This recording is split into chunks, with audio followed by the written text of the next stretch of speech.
नमस्कार। प्रभा साक्षी news network पर आप सभी का स्वागत है। दक्षिण की पथरीली जमीन पर कमल खिलाने के इरादे से प्रधानमंत्री नरेंद्र मोदी ने आज केरल और तमिलनाडु का सघन दौरा कर बीजेपी के नेतृत्व वाले राष्ट्रीय जनतांत्रिक गठबंधन के चुनावी अभियान का शंखनाद कर दिया।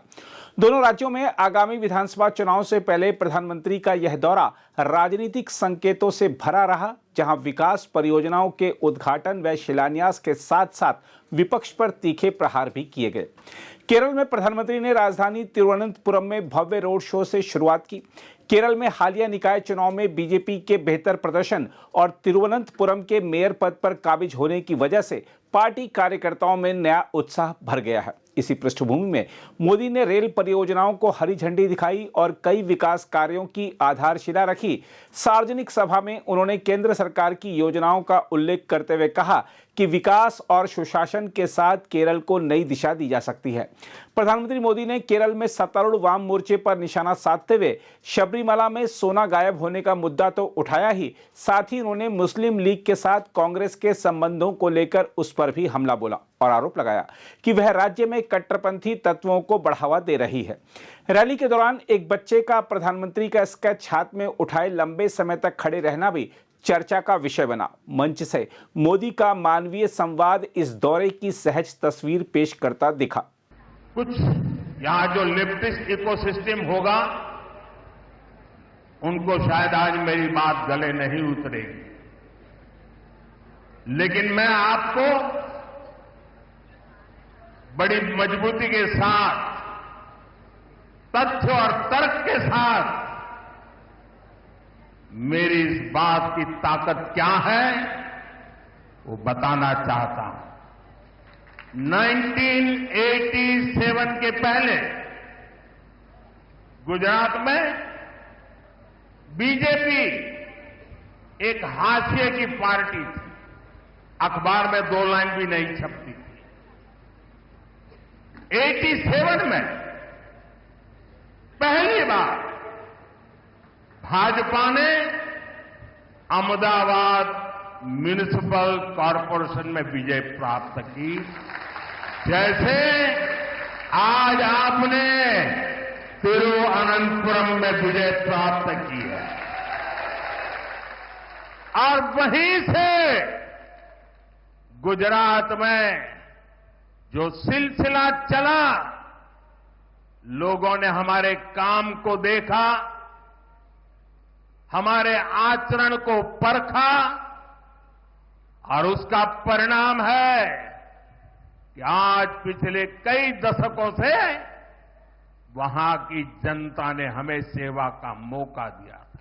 शुरुआत एक शहर से हुई थी, केरल में भी शुरुआत एक शहर से हुई है, और इसलिए मैं कहता हूं अब केरल भारतीय जनता पार्टी पर अभूतपूर्व विश्वास करके हमारे साथ जुड़ चुका है।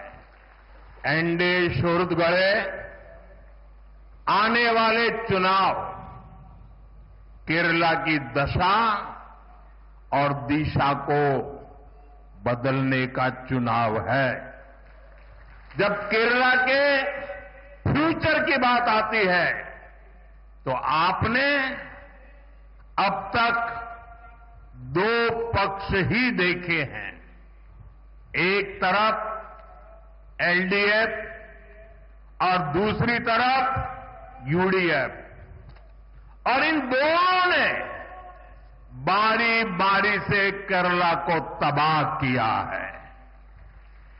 लेकिन एक तीसरा पक्ष भी है, वो पक्ष डेवलपमेंट का है, गुड गवर्नेंस का है, बीजेपी एनडीए का है।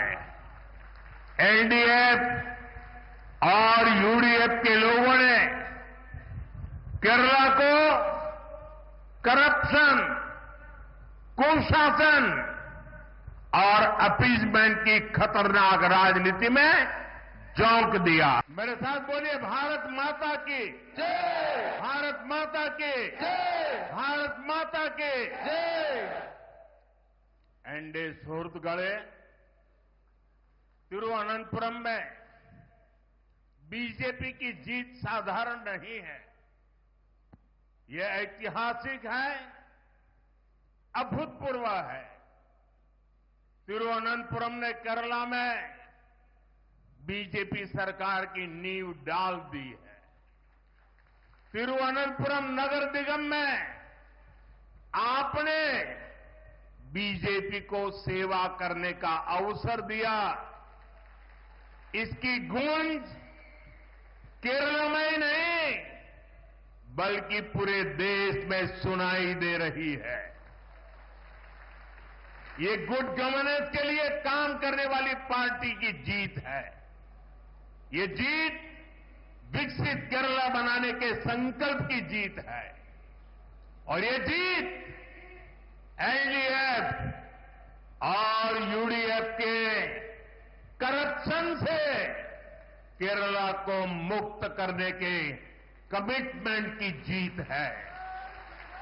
मैं बीजेपी पर भरोसा जताने के लिए यहां के हर मतदाता का, एवरी वोटर का अभिनंदन करता हूं।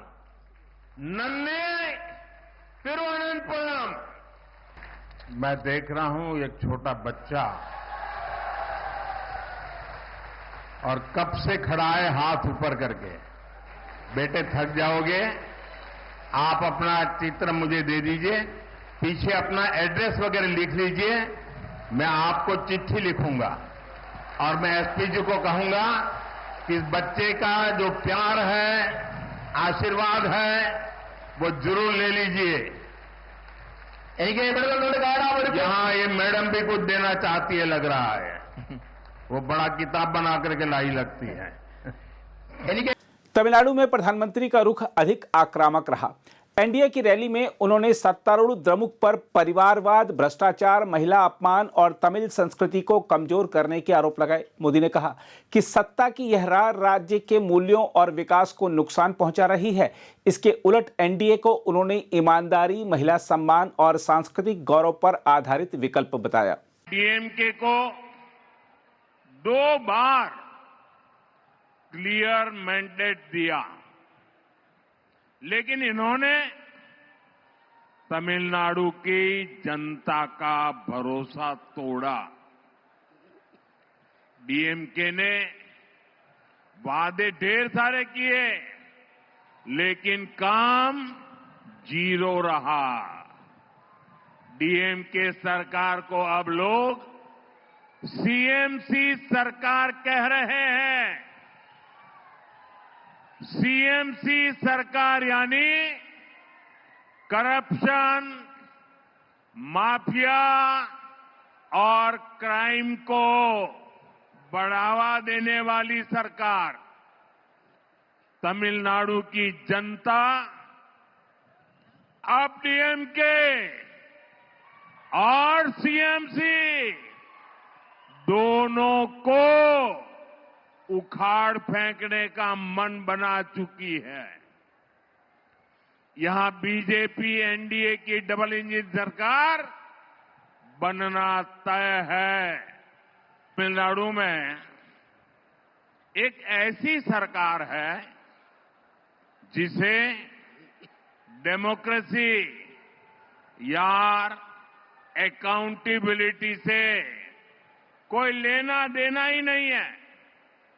डीएमके सरकार सिर्फ एक परिवार की जी हजूरी में ही लगी हुई है।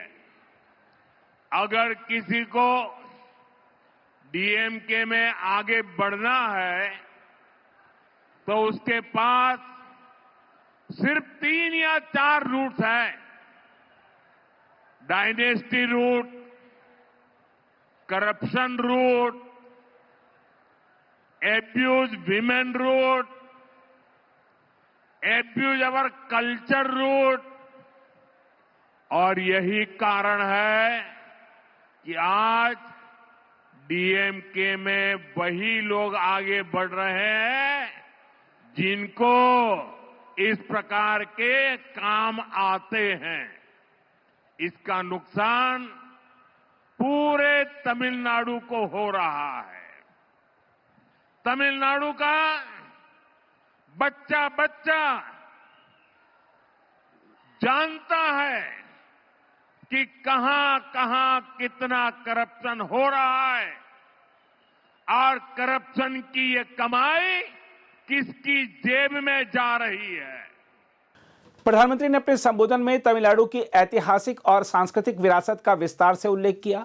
संगम साहित्य, प्राचीन वैज्ञानिक परंपराएं, भव्य मंदिर और आधुनिक तकनीकी योगदान को उन्होंने भारत की सभ्यता की रीढ़ बताया। चेन्नई के निकट चेंगलपट्टू और मदुरांतकम की सभाओं में उन्होंने कहा कि विकसित भारत के लक्ष्य में तमिलनाडु की भूमिका निर्णायक होगी। केंद्र सरकार द्वारा पिछले 11 वर्षों में राज्य के लिए किए गए कार्यों का जिक्र करते हुए प्रधानमंत्री मोदी ने आरोप लगाया कि पूर्व की यूपीए सरकारों ने तमिलनाडु को अपेक्षित संसाधन नहीं दिए। मोदी ने पूर्व मुख्यमंत्री जयललिता के शासन की सराहना करते हुए कानून व्यवस्था को मजबूत करने का श्रेय दिया और वर्तमान दौर में महिलाओं की सुरक्षा को लेकर चिंता जताई। पोंगल के उत्सव और एमजी रामचंद्रन की जयंती का स्मरण कर उन्होंने स्थानीय भावनाओं से जुड़ने की कोशिश की। हर मंच से उनका संदेश साफ था कि तमिलनाडु बदलाव के लिए तैयार है। हम आपको यह भी बता दें कि केरल में राजनीतिक समीकरणों को मजबूत करते हुए प्रधानमंत्री ने उद्योगपति साबू एम जैकब से मुलाकात की और उनके 2020 संगठन के एनडीए में शामिल होने का स्वागत किया। वर्कला में शिवगिरी मठ और श्री नारायण गुरु परंपरा से जुड़े संतों से भेंट कर उन्होंने सामाजिक समरसता और समानता के संदेश को भी रेखांकित किया। देखा जाए तो दक्षिण भारत लंबे समय से बीजेपी के लिए चुनौतीपूर्ण क्षेत्र रहा है। केरल और तमिलनाडु में मजबूत वैचारिक परंपराएं, क्षेत्रीय अस्मिता और गठबंधन राजनीति का ऐसा ताना बाना रचती रही हैं, जहां राष्ट्रीय दलों के लिए जगह बनाना आसान नहीं रहा। ऐसे में प्रधानमंत्री मोदी का यह दोहरा दौरा केवल चुनावी यात्रा नहीं बल्कि रणनीतिक दांव भी है। केरल में हालिया स्थानीय निकाय सफलता ने बीजेपी को यह भरोसा दिया है कि संगठन विस्तार और विकास के एजेंडे के सहारे वह अपनी जमीन बढ़ा सकती है। मोदी का रोड शो और सामाजिक संगठनों से संवाद इस बात का संकेत है कि पार्टी केवल चुनावी भाषणों तक सीमित नहीं रहना चाहती, बल्कि वह समाज के प्रभावशाली वर्गों को साथ जोड़ने की कोशिश में भी है। तमिलनाडु में तस्वीर और भी दिलचस्प है। यहां बीजेपी अकेले दम पर नहीं बल्कि सभी विपक्षी दलों को साथ लाकर मजबूत एनडीए के रूप में मैदान में उतरना चाहती है। द्रमुक पर परिवारवाद और भ्रष्टाचार के हमले के साथ साथ तमिल गौरव का सम्मान नहीं करने का आरोप यह बताता है कि बीजेपी स्थानीय पहचान को साधने की रणनीति अपना रही है। जयललिता और एमजी रामचंद्रन जैसे लोकप्रिय चेहरों का उल्लेख कर मोदी ने उस भावनात्मक खाली जगह को भरने का प्रयास किया है जिसे द्रमुक और अन्ना द्रमुक दशकों से भुनाते रहे हैं। फिर भी राह आसान नहीं है।